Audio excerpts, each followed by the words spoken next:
Thank you for tuning in to Critical Action Leaders Getting Down to Business. This NC Chamber podcast is coming to you to bring together our business leaders to discuss the racial injustice that is spreading across our state and in our nation. And most importantly, we're coming together so that we can have meaningful dialogue, how the business community can really drive meaningful change that we so badly need. Thank you to all our listeners today. My name is John Murphy, and I'm honored to be the host for these series of interviews. And today's guests on our podcast, Critical Action Leaders Getting Down to Business, are Dr. Tunde Sotunde, who is the President and CEO of Blue Cross and Blue Shield in North Carolina, and also Ward Nye, who is Chairman, President, and CEO of Marietta Materials. So, gentlemen, can you please introduce yourselves, and thank you for being here with us today. First of all, thanks for the opportunity to be here today and for hosting these podcast series on race relations. These are much needed, necessary, and timely conversations that I think we all need to be having at this time. And it's good to be here today. I am the President and CEO of Blue Cross of North Carolina. We are the largest insurer here in the state. We are privileged to serve approximately 3.8, I like to say close to 4 million North Carolinians across each and every one of the 100 counties here in the state. I am a physician, a pediatrician by training, and I have spent approximately the last 20 years mostly in health insurance. I was privileged to have the opportunity to take over the helm at Blue Cross Blue Shield approximately about 2 months ago now. Oh, so new to the job. Congratulations, and we wish you success. Thank you. Ward, I think you've been in your role perhaps a little bit longer, so maybe you might just give a little bit of background. Well, a little bit longer, that's right. I've been in Marietta for 14 years. I've been the president for that time. I've been the CEO for the last 10. I've been the chairman for the last 5. And I'm a native North Carolinian. And so I'm delighted to be sitting in one of the largest building materials companies in the state. Tunde is serving customers across North Carolina in such an important way in healthcare. We're doing the same thing in building materials, but we do it in a number of other states as well. We employ around 9,000 people in about 30 states, and we've grown pretty considerably over the last several years, and we have a wonderful team of people. But I want to end the intro with really what Tunde said as well. John, thank you for hosting these. This is an important time. These are important conversations, and it's an honor to be with you and Tunde today. Well, it's an honor for me to do it. So getting into it, I mean, if you look current events, the recent deaths of black men and women at the hands of the law enforcement, along with all the other things that came and sprang from that, has obviously been very traumatic for everybody in the US, but elsewhere. But I'm just interested in kind of what are the conversations that has required you as the leaders in your organization. What are the conversations that you're having with your people? And Ward, maybe if I come to you first on that. Sure. Thank you so much for that. And part of what you've asked is the right thing, and that is, what are the conversations like? And number one, I would say you start looking in the mirror. And number two, you start having conversations. This is such an important time. And part of what I think organizations have to do today is have the courage to have what can be difficult, what can be awkward, what can be tender conversations. Because if you don't have the courage to do it, you don't start seeing the type of change that we need to see. But more than that, I think part of what we've been focused on doing here, and I know so many of my colleagues across the United States and world have as well, conversations is a great place to start, but it needs to be much more than that. A dialogue is the beginning of a series of steps and a series of actions. And what we've been talking about first is, what is our culture in this company? What is it today? What do we intend it to be? How do we see that morphing? But then more importantly, what are going to be the steps that we're going to start taking to make sure that as the nation, as the world sees change, as it needs to come, that we can not only be a part of that in the communities where we live and work, but be something that can be both constructive and lead as we go through that. So the conversations are part of it, but the conversations, at least in the context of the way that we're approaching in the Martin Marietta has to be combined with plans, has to be combined with actions, and it has to have the capacity to endure. And Tunde, for you, the conversation that you're having, I appreciate that you're new to that organization, but those conversations obviously is coming up with your people. So I'm just interested, is it any different? What are you hearing? Yeah, absolutely, John. So I think it's fair to say that Blue Cross of North Carolina has had a long history of diversity and inclusion, including addressing racial and ethnic inequities that have resulted in health disparities. However, though, the recent events, very tragic events that transpired on the national scene that resulted in protests nationwide and also here locally in North Carolina really shook us to the core. It shook the organization to the core. And we decided that we had to answer one question, a fundamental question. What more can and should we be doing in this regard? Over 50% of our 5,000 person workforce are people of racial and ethnic diverse backgrounds. Fast forward to earlier this year, the Board of Trustees here at Blue Cross elected myself, an African American, the next CEO of this organization. But we felt it was critically important, to Ward's point, that we needed to acknowledge first what was going on in our country, what was going on in our local communities. So we very quickly, internally, and also externally, issued a very public statement that we would have zero tolerance for racism, discrimination, bias, social injustice, and no community could be truly healthy until systemic racism no longer existed.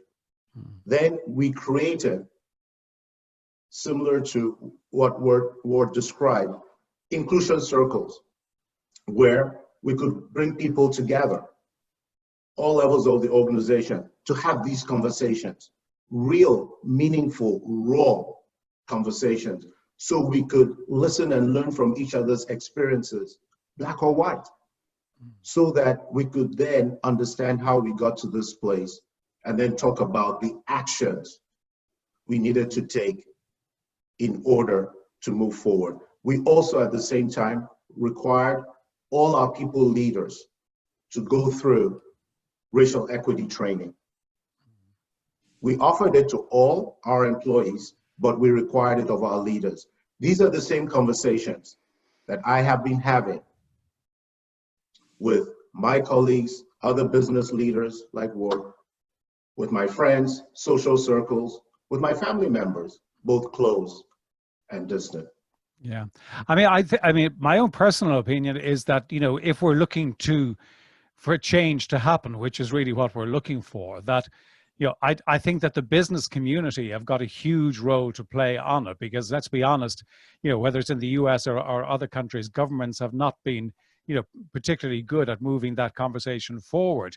But if you look at your two organizations, and if you look at it from the Blue Cross and Blue Shield, I think it's 1 in every 3 Americans, if I'm correct. You're talking about 5,000 employees. If you're looking at Martin Marietta, it's in the S&P 500. You're talking about 9,000 employees. Across, I think, 30 states, I think is what you said, Ward. When you look at that, when you look at your organizations, I mean, how do you see your organizations being really so positioned and so well positioned to really help to address the systemic racism?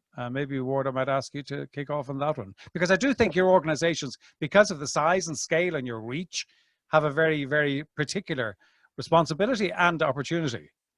I agree on both those. And part of what I would say is 30 states is a lot. You can touch a lot of people. The other thing that I'm moved by in what we do, building products and materials don't know race. They don't know gender. Everybody needs rock, stone, sand, gravel, cement, ready-mix asphalt. It's going to touch every one of our lives. It's going to touch every neighborhood in every place in this country. So we recognize we're selling products, services, and we're in a place that we can touch people in ways that many can't. So number one, to your point, taking a leadership role in that is important. Part of what we've determined is how do we undertake that internally? Because I think different companies are going to do this in different ways. Let me give you an analogy, and I'll tell you how it backs into it, because it's such a good way to think of it. Our industry, if we looked at our industry 30 years ago, was not particularly known as a safety leader globally. Today it is. I can tell you it's safer to work in a Marietta mine today than it is to work in retail today.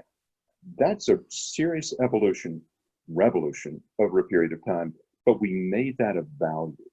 We made that a value by saying, we're going to stop, we're going to revisit this, we're going to change our processes, and we're going to talk about this every day, and we're going to make the changes. Part of what we're doing internally, to your point on how we lead it, because every organization is going to do it differently, but we're putting a steering committee in place that's going to be made up of diverse employees across this organization, and we're going to talk about this, and we're going to plan for this, and we're going to evolve this, but we're also going to make it part of the dialogue that we have with our customers, that we have with our vendors, and that we have with those who come into our place of business. Because part of what we've seen is the approach that we've made towards safety that has fundamentally changed the way we look at that has been so effective. It's been so revolutionary for us that if we take that same disciplined approach, one, we can lead in the communities where we live. But I think part of what Tunde and I are both saying is this isn't a short conversation. This isn't something that's going to be news and something that people have a passion about for a period of time. This needs to be something that can bring about serious, long-lasting change. Going back to those 30 states, seeing how we touch people, but then going back over time and saying, when we have been our most successful at leading and implementing, demonstrating, and bringing about change, how did we do it?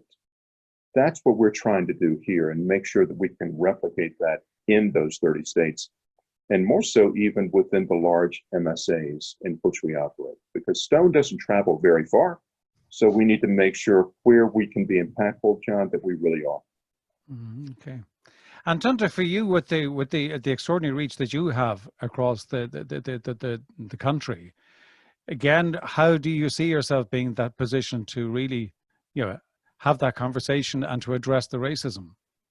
Yeah, absolutely, John. So, we are uniquely positioned considering the fact that we are the largest health insurer here in the state of North Carolina.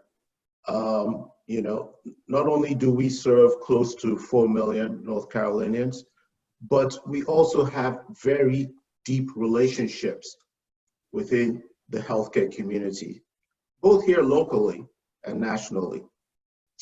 We also have very deep relationships and have done so for the 87 years that we've been in existence with our local communities. So what does that do? It provides us with a voice or a platform to have these conversations, to advocate for much needed and necessary changes in race relations, both here locally and also nationally.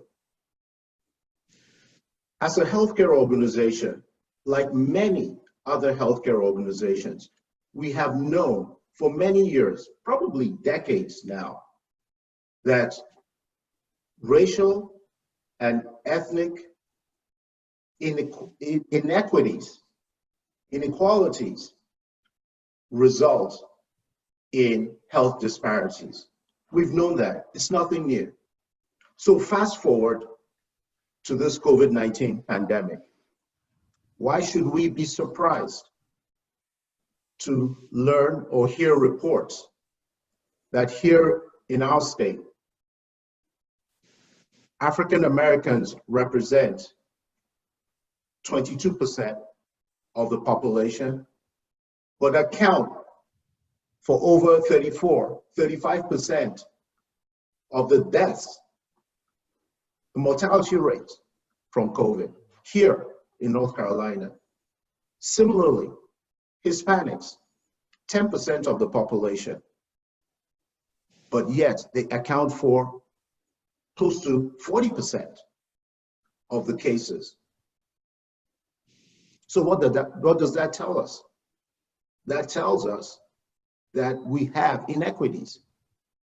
None of what I described can be accounted for by genetics or hereditary alone. We know that. The science has told us that. Which is why, as an organization, addressing the health in the true sense of the word, those social drivers of health that exist within our communities has always been a strategic priority.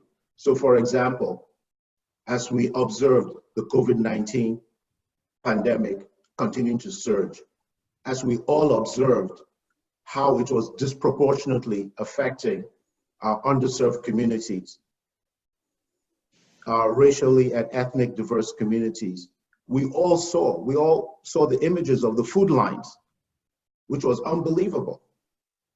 We immediately swung into action, and to date, we have committed about $13 million in funding to support community-based organizations that are addressing food insecurity and some of these other social issues that are beginning to manifest more so in our communities. We've worked with the historical Black colleges and universities, 4 of them, if I recall, over the last couple of years in supporting the training and education of nursing personnel, who then in turn can provide access to care, basic healthcare services within our local communities, particularly our underserved communities. So there's no question in my mind that we are uniquely positioned based on the privilege we have here in the state of serving almost 4 million members and being a healthcare organization. And I mean, to listen to the two of you talk about the work that you're doing, I mean, it is very impressive. And what was just going through my mind when you were talking there was that, you know, if you had one-on-one, if you had it together and you actually really leverage each other, you can get 3, 4, and 5, right? How can you, you're doing that as individual organizations, how can you as businesses come together to really leverage each other so that the output is greater than some of the individual parts? Ward, maybe I'd throw that at you. No, I think that's a great question. And what's remarkable to me is the degree to which that's occurring today in a world where it's doubly difficult. I mean, Tunde and I are having this conversation with you, and it's a warm, meaningful conversation. Imagine if he and I could be in the same room together today. And of course, COVID is preventing a lot of that. Here's how I think some of that can work, though. Whether it's individual businesses reaching out to one another, or it's bodies like the North Carolina Chamber who are bringing these types of conversations to the fore, I think we have to be really intentional about that and then see how we can bring our plans together. Tunde makes such a great point when he's talking about how we can help HBCUs in particular. He's talking about setting up programs relative to nursing and otherwise. I'll tell you, if we look at our industry has had good diversity relative to gender. We have not had the degree of African Americans in our industry that we should. So what are we doing today? Very similar to Tunde, we're looking at the HBCUs in the markets in which we've had long-term presence. And then we're saying, how can we drive mining programs, engineering programs, and others that can be specifically geared to what we do? But to your point, the more business leaders can come together, have these meetings, not just by telephone, not just by Zoom, but hopefully at some point in a room, I think that can change things pretty considerably, because here's part of what we've seen that has changed, I think at least in part in COVID. Businesses who have been responsible, who have approached this crisis from a healthcare perspective and from a caring perspective from the views of their employees, have had their credibility considerably enhanced. If you think about who most people are listening to today, I think on occasion they listen to the government. I think on occasion they listen to media. I think very often today they're listening to their colleagues and they're listening to their leaders in business, which places a unique benefit and a unique burden on leaders in business today to be servant leaders in every respect. And when we can put servant leaders together in rooms and we can make sure Tunde's plans and our plans all coalesce together, the power of that is really going to be quite remarkable, I believe. I think you're right. And Tunde, do you see that happening? And how do you see you leveraging, awards organizations and other organizations that are in your community?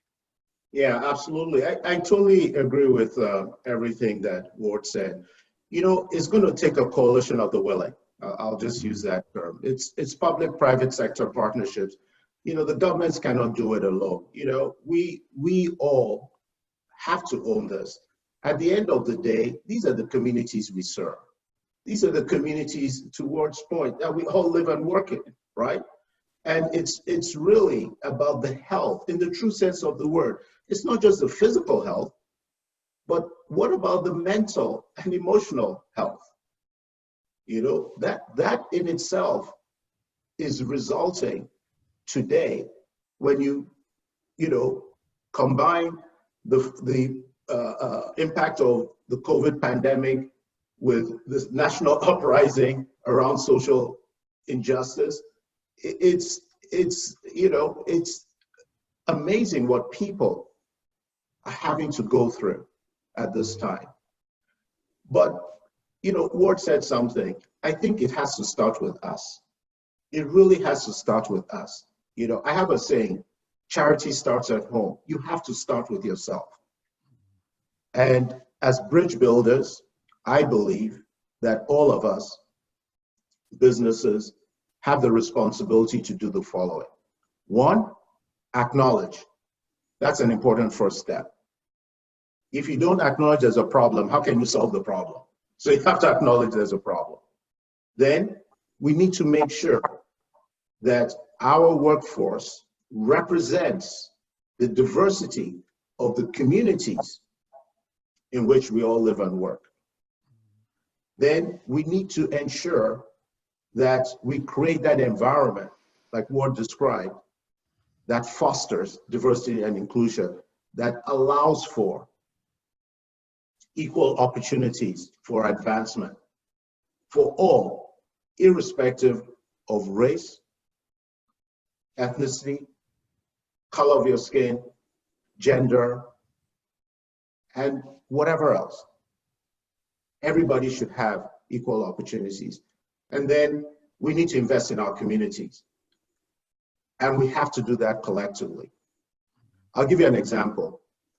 This, about a month ago, as we continue to observe how the virus was continuing to spread in our state and other states, but in our state, and the case counts going up, hospitalizations, deaths, mortality rates, and so on.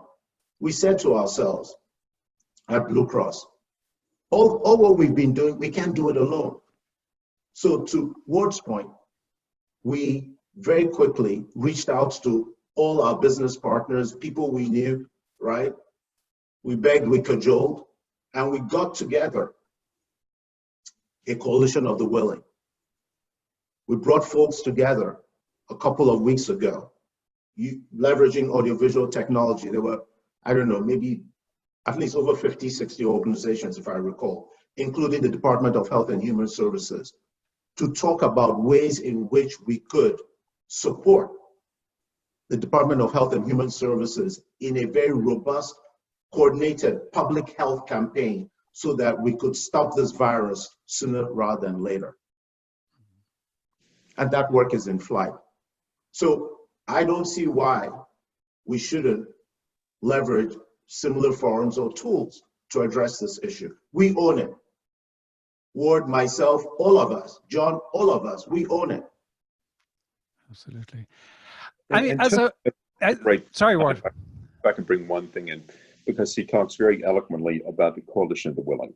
And that is so right, and that is so powerful, because if you have a crusade that's led by volunteers, as opposed to something that's led by conscription, you will get much farther because you have people who understand and are so fully committed to what they're trying to lead. And this is something that if we can really have that coalesce the way that Tunde just expressed it, that's really where we need to be. And I think that's something as leaders that we need to be sensitive to and make sure that we can shepherd in the right way. Absolutely. I love that term, coalition of the willing. I must say, I think it really does resonate. When we talk about racism, I mean, I can, put my hand to my heart and say, as a white European, I have never been on the receiving end of racism. And Tunde, just asking you the question, I mean, it's kind of an obvious question to ask. Have you been on the receiving end? Because what fascinates me is that, the amount of people who have asked that question who have been on the receiving end, and also how they process it and not become bitter with it. And so, yeah, it's a very direct question to you, Tunde. My apologies if that seems very direct to you, but it was an obvious one. No, absolutely. So, I've spent most of my adult life in the United States. I immigrated here about 30 years ago. So I didn't grow up in the US. And in all fairness, I probably could not speak to what it felt like or feels like growing up in the United States, unlike other people of color. But what I can say is that in my adult life, through my career, in my personal life, I have experienced overt, subtle, unconscious, conscious, racism, discrimination, and bias on several occasions. And it's been tough. It's been tough. There's no question about it. It's been extremely, at times, gut-wrenching, an emotional roller coaster at other times. Oftentimes you have this feeling of, lack of self-worth, right? Or low self-esteem.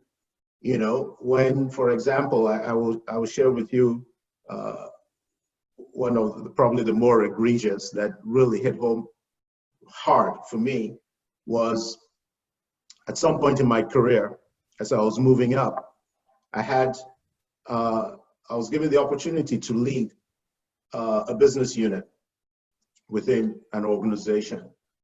I was the first African American to lead a business unit in that organization, period. And it was a turnaround. I mean, they were hemorrhaging badly. And in 2 years, with the team, it wasn't just of my own making, but put the right team together and we made things happen. We turned it around and it became the best producing business unit within the organization.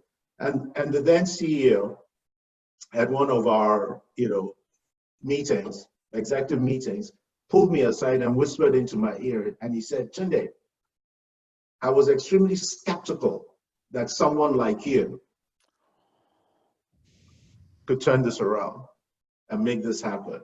And I was like, wow. And in my head, I was like, what do you mean someone like me? Of course, it was my CEO. I couldn't say that. But, it was gut-wrenching. But let me tell you this, though. What those experiences have done and what I've said to my children is you have to be resilient. You just have to be resilient. You have to be resilient. You have to keep your eye on the ball. And don't let anybody ever tell you or suggest to you, you cannot be what you can be. And those are the principles that I've held close to. But that's a conversation. I mean, I've got 3 daughters. I've never had to have that conversation. I mean, I've had to have other conversations, but I have never had to have that conversation with 3 daughters. And I just find that must be extraordinarily challenging. But thank you for answering it.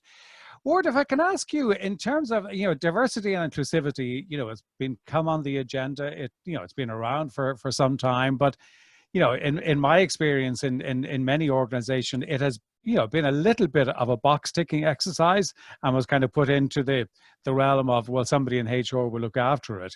But recent events have kind of brought this kind of really to the forefront.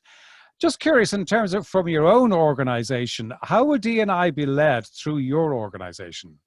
Well, first of all, it's going to be a value. So it becomes very different. Right. Have something that's on an agenda and you have something that's a value.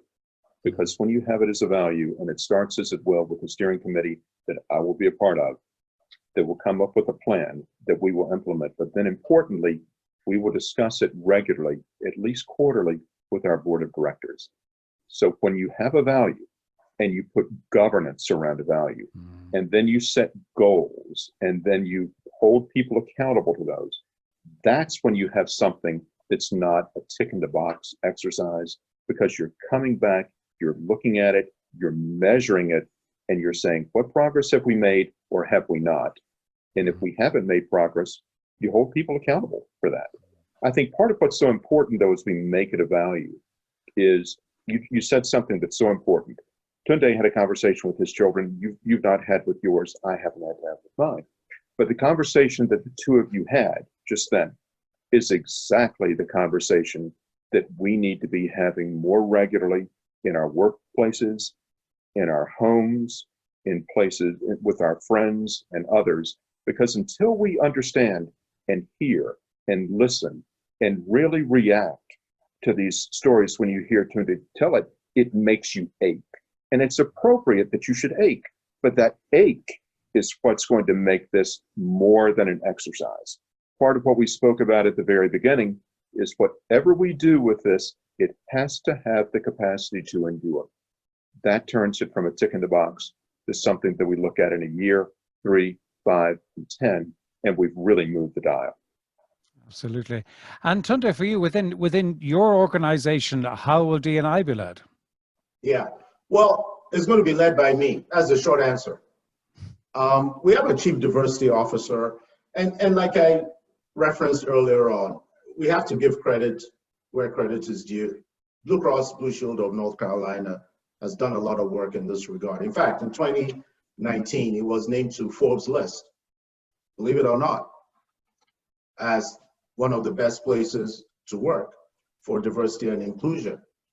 So they've done a lot of work, but we cannot rest on our laurels. Like I said, it was what more can and should we be doing? So we have we've always had a diversity council.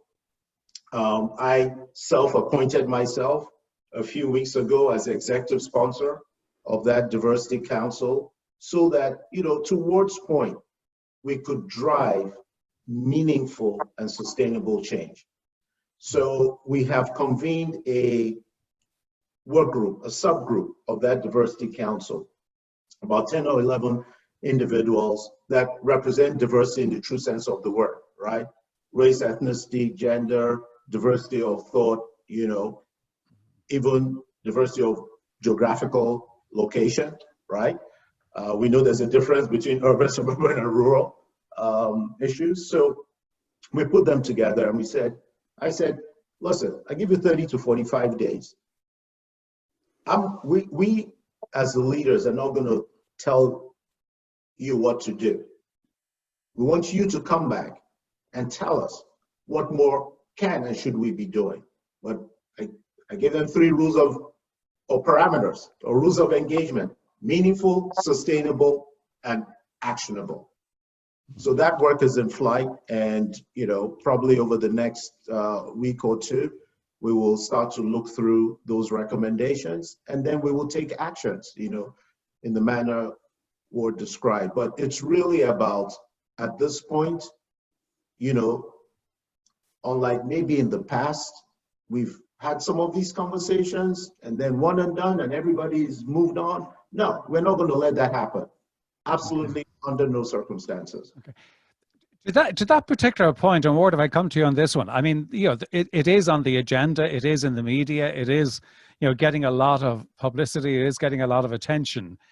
But are you afraid that, we will be distracted by something else, or something else will come along? I mean, 2020 has been quite a year for things, the unexpected to happen. But are you concerned that something else would come along and will knock this work off the agenda, and it'll just fall into, it was a great idea, but what did we do with it? Will other things come along? Yes. Will it knock it off the agenda? I don't think so. I've not in my career seen a moment in time, and more than that, when this conversation that we're having today and that Tunde is having is so broad and so consistent across so many sectors of society and business. I don't speak to a colleague, I don't speak to any other partners in business anywhere, that this isn't a big part of the dialogue that they're having in their organizations and that we're having together. I think part of what we have to do, and it goes back to at least the notion that I shared before, if we want to make sure it stays, we do need to build structure and we need to build governance around it. That's how we maintain the high degree of accountability that's going to be so important in this. There's clear momentum right now. But I think one thing we have to remember, this is not going to be a sprint, this is a marathon. And making sure that we have structure built around it so that as changes occur at organizations, someday Tunde is going to retire from Blue Cross Blue Shield, someday I'll retire from Marietta. And when Tunde's gone there and when I'm gone here, we need to make sure that we're leaving something in both of our organizations so it keeps going. That to me is about governance, it's about structure, it's about the accountability that Tunde is talking about and the measurement that's going to come to it. I think if we're really thoughtful in the way that we go about doing this, it's not going to be something when the next thing comes, because the next thing will. It won't take away the priority and the imperative of this undertaking. Yeah. And Tunde, for you, are you have any fear that this, we've seen some false dawns in the past. Have you any fears that this will, disappear? I think Ward said it right. This, like I said, I've only been in the US for 30 years, but even what we even see going on across the world, I really do think that this is different. This is really different. There's no question about that. I'm going to be honest. Even the conversations that I'm having now, I never had in the past. Yeah. Never. Even with my children, I try to steer away from conversations about race. I try to shield them, from what was going on around us to the extent I could. But now it's different. We're having these conversations openly, raw, communicating with each other, learning from each other. I have my white friends, colleagues coming up to me and saying, wow, Tunde, we didn't know that it was this deep. We really didn't. And, and I thought to myself, and I've thought to myself, and I said, well, you know what? That's true, because shame on me. I never said much. I never said anything. I didn't want to talk about it. I internalized it. So to Ward's point, I think things are different. And there's always going to be some distraction or the other. There's no question about it. I mean, we're dealing with the most unprecedented public health crisis we've ever had to deal with. But yet, we're having this conversation. Think about this, John. We are having this conversation, and it's a series of conversations. I don't know if this has ever happened before. I mean, you probably tell me, but I'm not aware. So it's different. But to Ward's point, we need to keep the momentum going.